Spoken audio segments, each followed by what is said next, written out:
भगवान शंकर जिसके आराध्य हों या फिर अगर कोई साधक भगवान शंकर का ध्यान करता हो तो उनके बारे में कई भाव मन में प्रस्फुटित होते हैं।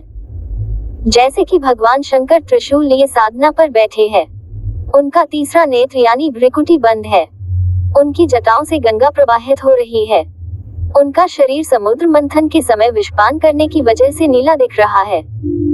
भगवान शंकर की जटाओं और शरीर के इर्द गिर्द कई सांप लिपटे हुए हैं।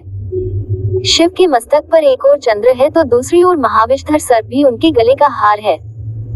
उनके परिवार में भूत प्रेत, नंदी, सिंह, सर्प, मयूर व मूषक सभी का संभाव देखने को मिलता है। साधन क्रम में विचार सागर में कई विचारों का आगमन होता है। भगवान शंकर के बारे में कई कथा कहानियां पुराणों, धार्मिक ग्रंथों में वर्णित है। उनसे जुड़ी कई कथाएं साधकों को उनसे जोड़े रखती है और साधकों के लिए वह प्रेरणादायी भी है। पौराणिक मान्यताओं में भगवान शंकर और सर्प का जुड़ाव गहरा है, तभी तो वह उनके शरीर से लिपटे रहते हैं। ये बात सिर्फ मान्यताओं तक ही सीमित नहीं है बल्कि यह इस कलयुग में भी हकीकत में परिलक्षित होती दिखती है। यूं तो भगवान जनता जनार्दन के लिए अपनी कृपा बरसाने में अति दयालु है, लेकिन कहते हैं कि अगर आपको भगवान शंकर के दर्शन ना हो और अगर सर्प के दर्शन हो जाए तो समझिए कि साक्षात भगवान शंकर के ही दर्शन हो गए। हम चल रहे हैं राजस्थान के माउंट आबू में। माउंट आबू राजस्थान का इकलौता हिल स्टेशन है जो अर्धकाशी भी कहलाता है।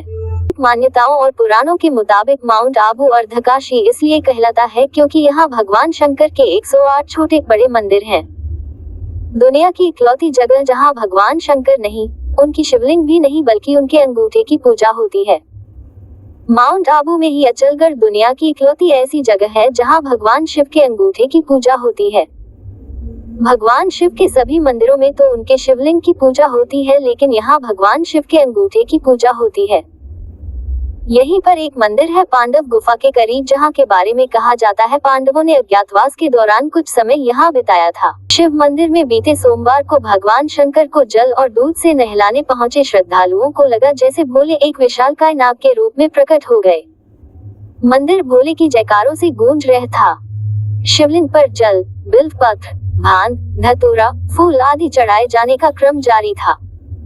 तभी एक विशालकाय सर्प न जाने कहां से आकर शिवलिंग से लिपट गया।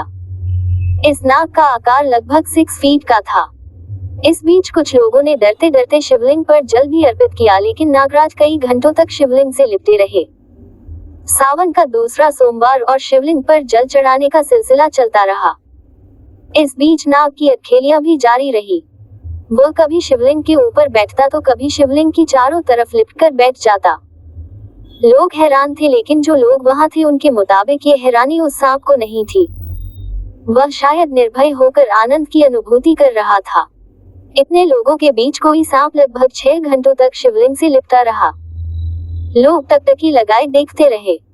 कुछ लोगों के लिए भोले सर्प के रूप में शिवलिंग से आकर लिपटे थे तो कुछ लोग उस पल को शिद्दत से महसूस करना चाह रहे थे।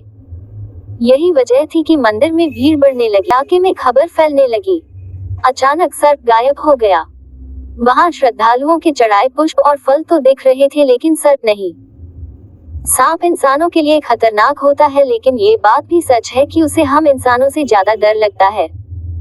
आस्था, विश्वास की परिभाषा आध्यात्म की सीमा रेखा में सब कुछ मानने पर ही निर्भर है। स्थानीय लोगों के मुताबिक माउंट आबू के उन मंदिरों में जो जंगल के बीचों बीच है, वहां इस प्रकार की घटनाएं सावन के महीने में सोमवार को या फिर शिवरात्रि के मौके पर जरूर होती है। पिछले वर्ष इन्हीं जंगलों के एक शिव मंदिर में पंचमुखी 5 मुंह वाला सांप दिखा था।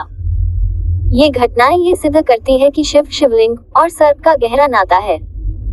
ये रिश्ता इंसानी समझ से परे है। क्या माने क्या ना माने ये हमारे विवेक पर निर्भर करता है। कुछ लोगों के लिए ये भोले का रूप हो सकता है तो कुछ के लिए कुरान विश्वास।